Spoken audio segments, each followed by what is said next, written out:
So, welcome, guys. I wanted to talk to you guys a little bit about IT security today. Um, I sent you guys a presentation, and if you haven't read it, I know a couple of you tried to read it, um, and you had some questions. So I wanted to create a video to kind of talk about the elephant in the room, right, so to speak. It's IT security. Surprise, surprise, right? So without further ado, I want to talk about IT security and the importance and growth of security in the industry, the IT industry today. So defining IT security today. What is IT security?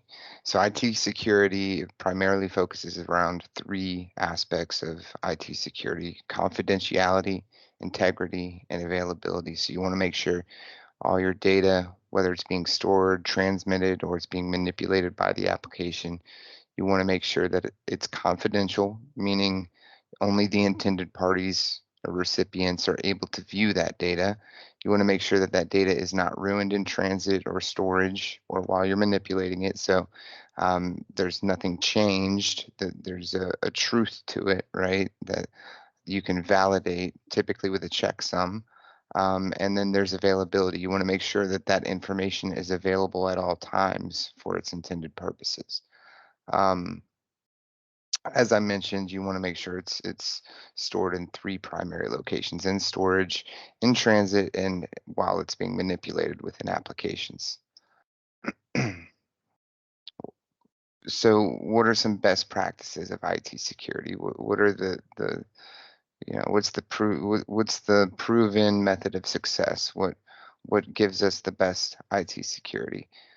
Typically, you want to apply security in layers, right? So if you have a castle, you have high walls, you have a moat, you have a drawbridge, you have three different points of contact, right? You want to make sure that you apply security in layers.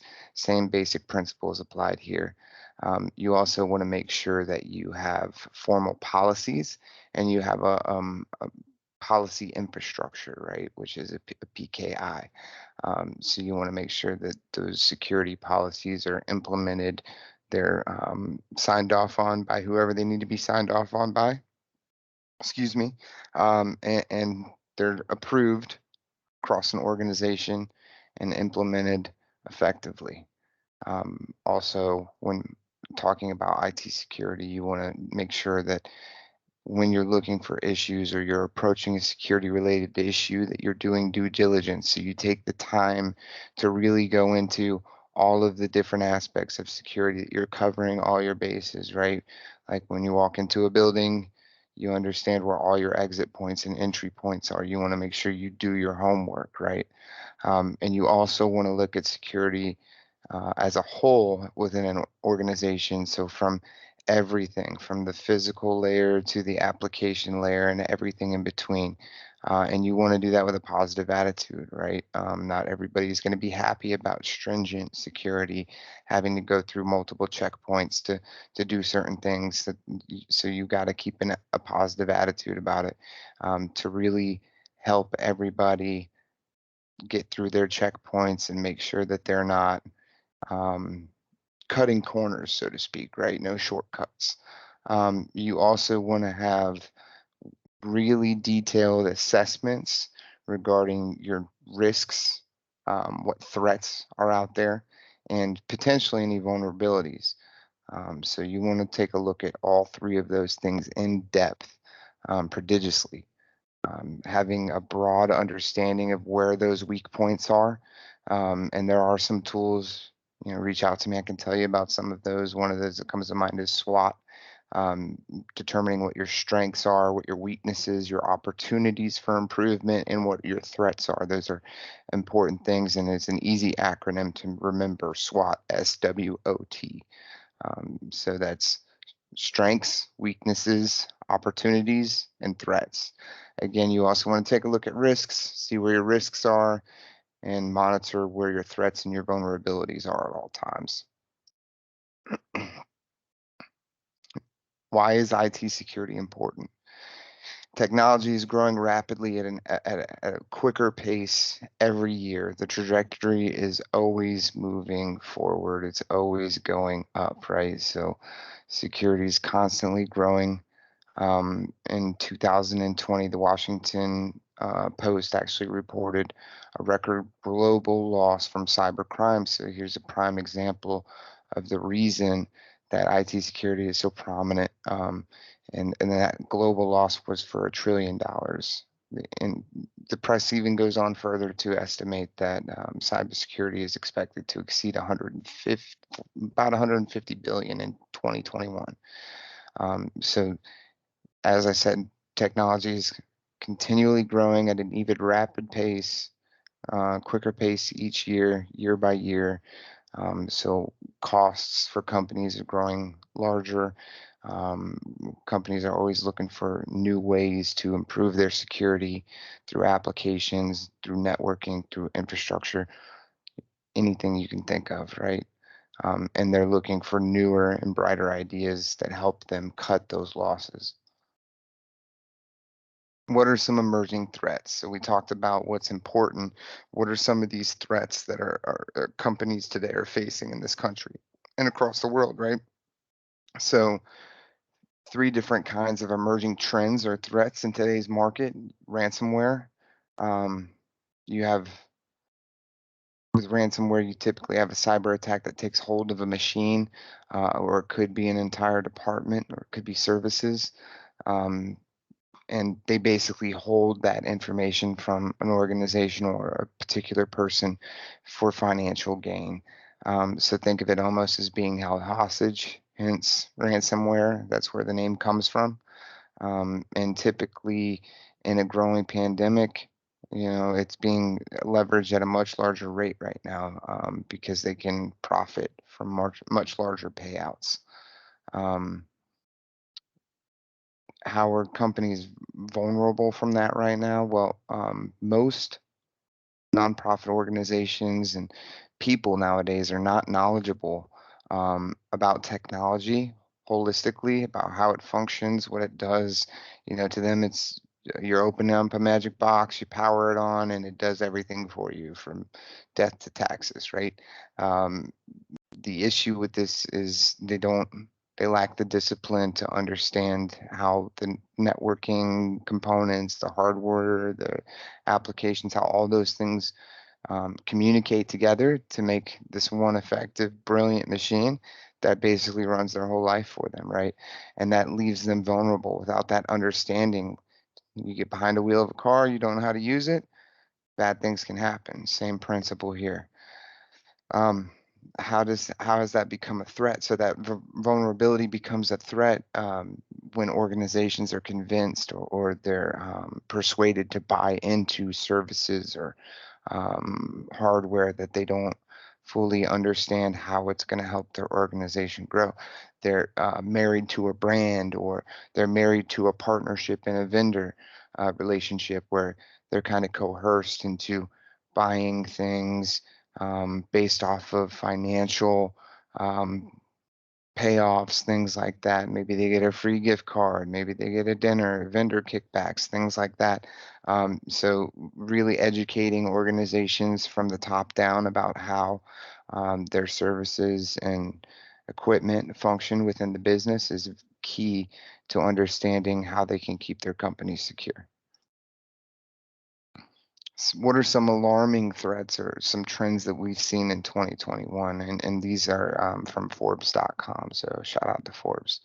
Uh, right now, it's estimated about 80% of our senior leaders in the IT world believe their organizations lack sufficient layered protection against cybersecurity attacks.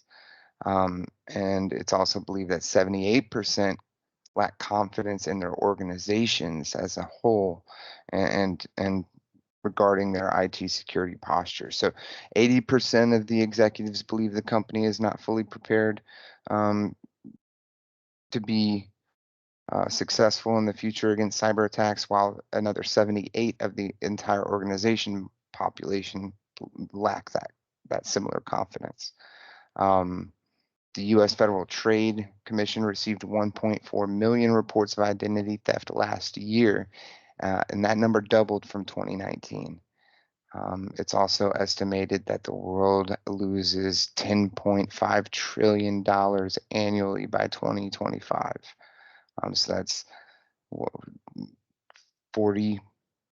almost $43 trillion over the next 4 years. So that's an alarming number. And my math might be a little off there, so apologies if you're at home with pen and paper trying to figure that out. It's actually, yeah, it's 42 trillion annually. What are some IT security jobs? So these are coming right from a jobs posting site where I pulled some information so you can see. There's the Miller Electric Company. They're looking for a service technician right now, and they're hiring at $24 to $30 an hour.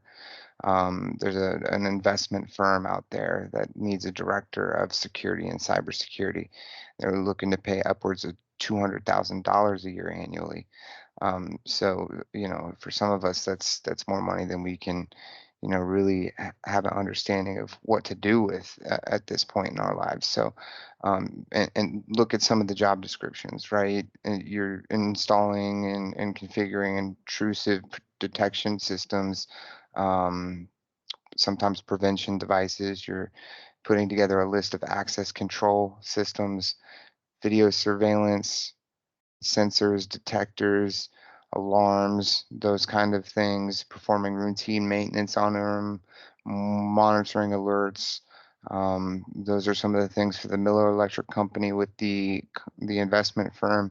You're the director of security there and cybersecurity. So you're doing everything from policies to risk assessments, vulnerability assessments, threat assessments. You have to have a thorough understanding of all the applications, all the infrastructure, all the networking equipment in an organization. So these jobs that they don't lack substance. So there's a reason or a method to the madness. There's a reason that these people are paid high amounts of dollars. There's a very thorough understanding that you have to have of the organization and all the different compartments and how they go together. So some questions, so just some frequently asked questions about Security Plus. So if you don't know, there's a CompTIA Security Plus certification out there. Why do you need this certification?